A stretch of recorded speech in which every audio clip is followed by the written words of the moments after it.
ప్రియమైన దేవుని ప్రజలారా, ప్రభు నామములో మీ అందరికీ శుభాభివందనాలు. ఈరోజు దేవుని వాక్యం, పాటుపడిన వ్యవసాయకుడే మొదట ఫలములలో పాలు పంచుకొనవలసిన వాడు అని 2 తిమోతికి రాసిన పత్రిక 2వ అధ్యాయం 6వ వచనంలో వ్రాయబడింది. ఈ వాక్య వివరణ. ఈ వాక్యంలో అపోస్తులైన పౌలు శ్రమతో పనిచేసే రైతును ఉదాహరణగా చూపిస్తున్నాడు.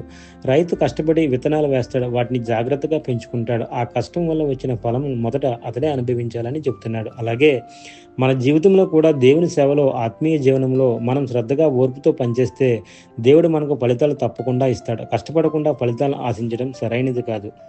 ఈ వాక్యం మనకు శ్రమ, సహనం, నమ్మకం ఎంతో ముఖ్యమని గుర్తు చేస్తుంది. దేవుని పని చేసినప్పుడు వెంటనే ఫలితం రాకపోయినా సరైన సమయానికి ఆశీర్వాదం ఇస్తుంది.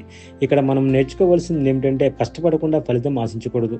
ఓర్పుతో దేవుని సేవ చేయాలి. మన శ్రమను దేవుడు తప్పక గౌరవిస్తాడు. చిన్న ప్రార్థన. ప్రభువా, నన్ను నిబద్ధతతో కష్టపడే వ్యక్తిగా చేయము. ఓర్పుతో నీ సేవ చేయుటకు శక్తిని అనుగ్రహించము. నా శ్రమకు తగిన ఫలితాన్ని నీ సమయంలో ప్రసాదించము. ఆమేన్.